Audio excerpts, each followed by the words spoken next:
between higher order concerns and lower order concerns, there lies the middle order concerns. And inside those middle order concerns, you will find Filbo Baggins and Kylo Ren. Welcome to the first episode of Middle Order Concerns.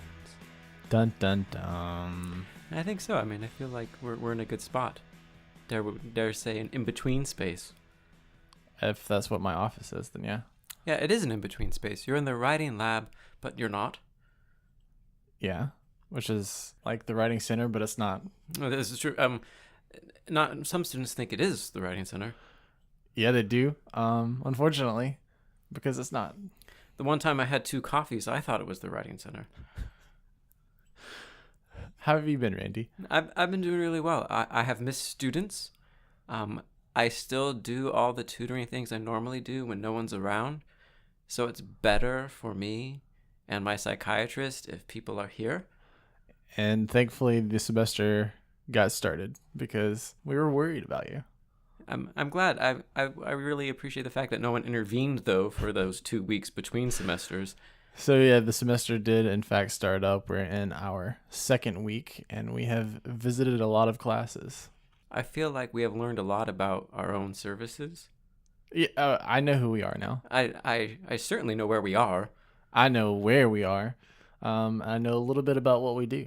I hope that, given that you're coming up on 2 years. 2 years here, that you know more than a little bit. Yeah, So, who are we? Well, we are actually a writing center, Wallace Community College. So that's cool. That is cool. Yeah. Yeah. And as you may recall, last fall was our busiest semester ever. And I feel like we have a nice benchmark there. So, yeah. We are looking pretty good because second week, this week was really busy. It was. And a nice spread of disciplines. We've got some health people. Healthy people talking about health issues. People. Yes. Yeah. A couple unhealthy ones. Some of them look a bit gaunt. You get out in the sun more. Yeah, I mean, I'm not one to judge on that front, but yes. Yeah, that's true. That's true. But yeah, so it's been nice, and yeah, a lot of disciplines, a lot of resumes so far. Mm-hmm. It seems like people want money. I don't know if that's a new trend or one that'll stay around. I don't know. The other day I went to a class visit and asked who wanted money, and nobody raised their hand. So I said, "Well, you're in a better place than I am." Yeah, I mean, a lot of lotto winners attend Wallace College. I didn't know that, and they're just here to learn. Apparently, that is wonderful. Yeah. They're not even looking for jobs. Mm. Also, a lot of 102. Yeah. 102 students, which is kind of what we want to see, right? So we see them in 101, and then they apparently like us enough to come back for 102. Yeah. Of course, we have a couple departures that we are lamenting. Shout out to Rachel and Camilla and Amanda McCardle and Emily from Sparks and Christy from Sparks. Yeah. Wow. Yeah, that's quite the list. Yeah, it's a power lineup. If they got together and formed a band, I'd be totally on board. But what's really cool is Camilla and Rachel are working at the Montevello Writing Center, and Christy's working at the Writing Center at Auburn Montgomery with our dear friend and fake rival, Mr. Matthew Kemp. I don't know, fake rival. If you haven't seen the video of Randy training to go see him, it's on our Facebook page. It's pretty intense. But as the tutors will attest, I refer to him as my spiritual life mate in the center. Not dissimilar people. It's pretty striking. Yeah. He visited here for a day was that spring or summer? That was summer. That was summer. Oh, wow. I know. Oh, okay. Summer was long. You know what doesn't help the summer? The 10-hour days. The 10-hour days. And thinking about it. Yes, he did come by in the summer, and whilst I had met him in a conference environment, so we were both, obviously wearing ties and trying to, as the kids say, network. So I think we were much more restrained. And then when he came by, it was like looking into a ginger mirror. Mm-hmm. Very similar personality, very similar management style. Equally, or dare I say, better dresser. He was very well dressed. And I felt like that was, part of me admired that, but also I saw it as a shot across the bow. Like, game on, bro. Did you go tailor your pants? I did get tailored pants. I got a custom watch and socks. And I got my monocle, spats, and a kerchief for when I went. Unfortunately, when I got in my car, they all blew off my body. So what you see in the pictures just looks, pretty Normal. Standard. Yeah. So, Randy, what are we hoping to get out of this podcast here moving forward? I hope to give everybody a little bit of a oral window into who we are a little bit and how we think about the challenges and the joys of working in the Writing Center here. And hopefully give voice, quite literally, to a lot of our staff members so people can meet them in as many ways as possible. I think one of the cool things about this space is that almost every representation of it exudes a little bit of the personality of it. And I think if you watch a lot of our videos, that does that. And I think that this will just be another avenue where we can just show who we are, and you can listen to our wonderful voices. Yeah, I'm incredibly apprehensive about hearing my voice. I feel like I have very dulcet tones. When you look at a picture, do you look for yourself first? No, it just happens though, because I'm drawn to the most beautiful thing in the frame. Well, then you'll be happy to know that you can't look for yourself in a podcast. So yeah, but I mean, I've heard your videos that you've done for us, and I'm a fan. Well, thank you. Well, that's good. Yeah. So, real quick, we are planning our open mic night, right? Yes, we were sir. talking about that earlier. Looking at November, the wonderful Latima has already got days in mind, and if you haven't seen her perform poetry before, it's incredible. It's a treat, and I know talking to Sarah, Emily is working to nail down a date for the Sparks one as well. So stay tuned for those. And we're looking at the wonderful November. So that's going to be awesome. So what would you say you're most excited about for this semester, Philip? Besides, more beard oil. I mean, I think just the way we started this podcast off as students and more students. So far I've liked the balance of older students who've come in, who've been in for a while. I've seen them for a semester or two. I've already worked with a couple of students this week whom I've worked with, and I think 2 other semesters. So I like the balance between that and then new students as well. So I'm hoping, as we move forward, that we'll keep striking that balance and, meeting new people, helping new people. So I think that's what I'm most excited about. What about you? You can't steal my answer. Well, it'd be very hard to. You have yourself a fan base, sir, and and I've seen that come back. And as someone who can control the schedule, I'm quite tempted just to move those appointments around and kind of stack the deck, and make it seem like it's the Randie Center. I'm most excited for the new friends that we're making. We're working with the physical therapy department this semester more formally than we've done in the past, and already seen some students in health. And I'm also excited about the storm tutors and some of the exercises that we got going on. We're kind of doing some grammatical crunches, one could say. Coordinate, cumulative adjectives. I mean, these are all things that we do on the weekend for fun, but now we're pulling them into the professional setting. All the tutors have been compiling these things. You set up a quote unquote Rolodex, which we can read about now on your website. Spoilers, Philip. Gosh. No, not yet. Okay, not yet. Because I'm fact checking you lot. All right. Let's make Thank sure God. there's some stuff in there. And then Mandy, our dear Mandy, her sample sentences. My name occurs with notable frequency in them, and not all of those sentences are what one would call complimentary. Oh. So we're gonna have to do some. Yeah. She's had a good run, but we're gonna let her go. This is the announcement.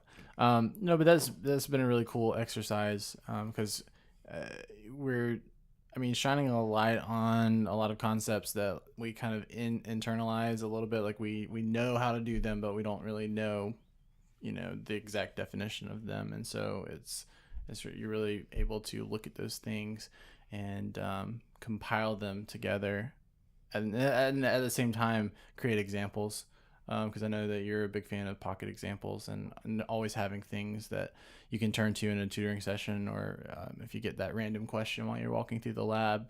Oh, yep. There you go. Yeah. I got it. Or when you're shopping out in the town. When you're in the checkout line at Publix. Yeah. That's where I get most of my comma splice questions. Yeah. Is in the express lane. Yeah. But anyway, so that's been really fun. We're making awkward eye contact, which you can't see. Of course, he's going to say it's fun, because he better say it's fun. But I've enjoyed reading them, and the tutors have really put in a lot of really good thought and effort into them. So you are our resident tech guy, and with that comes, one would say, many a burden. Spider-Man would say responsibility. Yes, this is true. You want to take us through some of the things that you were up to this week? Sure. So, sort of on the social media side, I've been making a lot of graphics, a lot of flyers. We now have our writing lab has no food signs on it, and those look pretty spiffy. And then I'm really pleased with the social media graphics that are up now. On the more technical side, we've been fighting our printers in our lab. For some reason, they don't want to do their job. They have one job, Randy. That's to print. That's in their name, is printer. When they refuse to print my work, I take it as some sort of judgment. Like they're saying, like, you're not ready yet. We're not going to immortalize this on paper and ink until you give it another once over. You need to look at that one more time. Yeah. Or in some cases, like, didn't you say students would try to print and it would take 2 to 3 minutes? Now this is the great part about being a quote unquote tech guy, is that sometimes you don't actually have to do anything, but people think that you do. So in a situation where it took 2 to 3 minutes to print a student's work, during that time they come get me. I walk over, I look at the screen, I move the mouse around, and then it prints without me actually doing anything. But they still thank me, and I still say, anytime. You're like the phones with the jukebox. You just give it a little tap. And then a little more internally, I helped our professional tutor, Mandy, port her contacts over from one email to the other. So I'm all over the place. Yeah, that looked like a very emotional investment. It got very personal. Yeah. For those of you who don't know, Mandy is notoriously difficult to be around and work with. Phillip handled it great. So what have you been up to more administratively? I know we've both tutored this week, and we're both glad to be back, but what's sort of on the horizon for you administratively? Well, for those of you who are having too good of a time and you need to boring things up a little bit, you can check out randallsessler.com. I like to shout about our exploits because I think we're up to very interesting things here.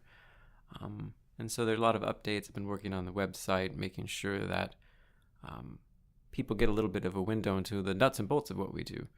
I think we do a really great job of talking about or presenting the whimsical side of things and who we are.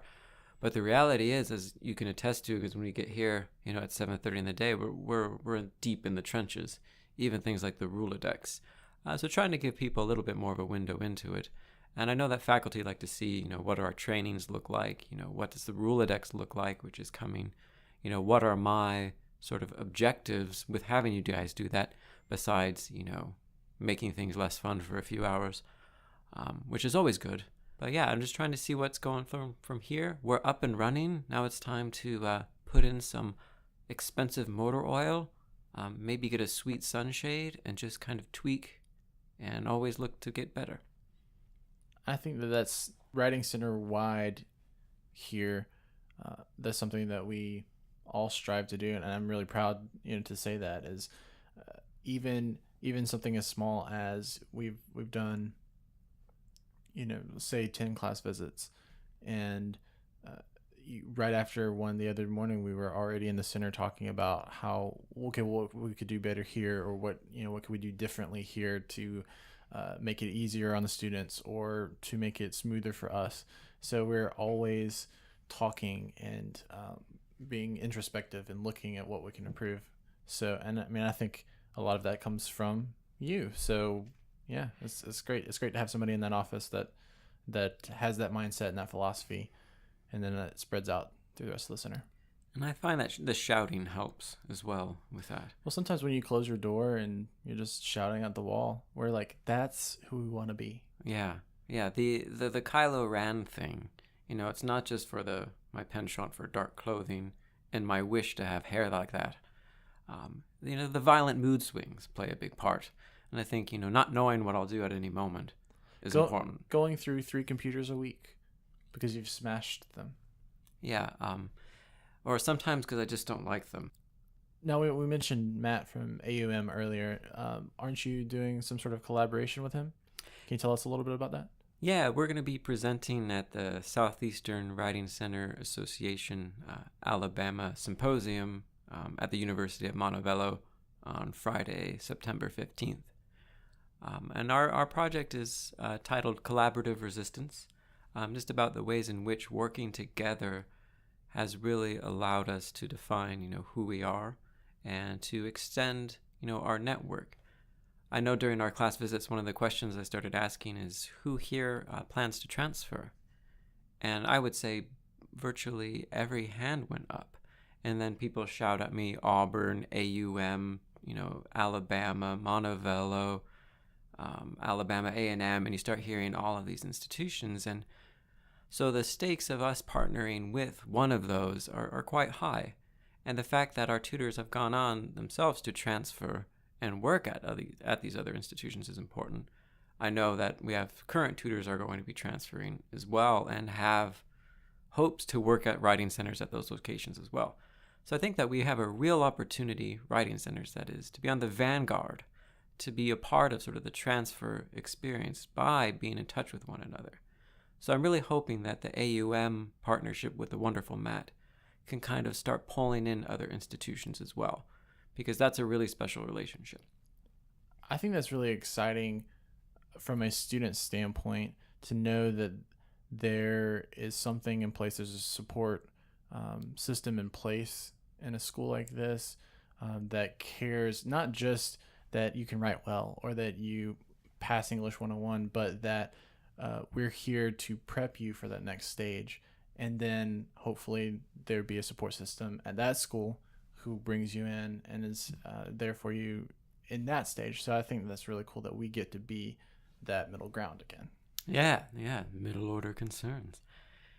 And I think that we've really benefited, in a lot of ways from our partnership with AUM. And when I went to their training, Christy, one of our wonderful Sparks tutors, was there.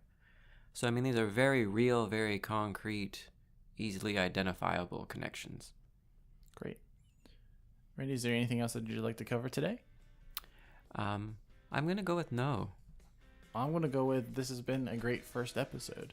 Thank you for listening all the way through. Once again, this has been Middle Order Concerns. I'm Philip. No, who are you really, though? I'm Phil Baggins. And this is Kylo Ren. And we're signing off to go do great adventures. Good night. Godspeed.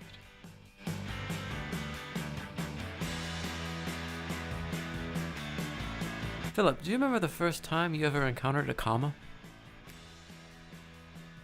Yes, I believe it was 1995.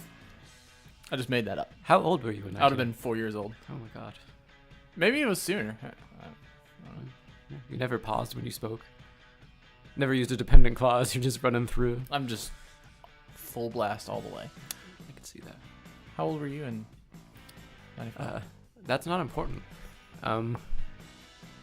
It depends on what time of day it was.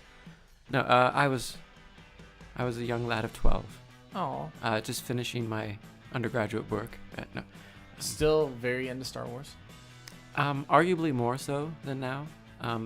And a lot of people have noted that I'm much more restrained as an adult.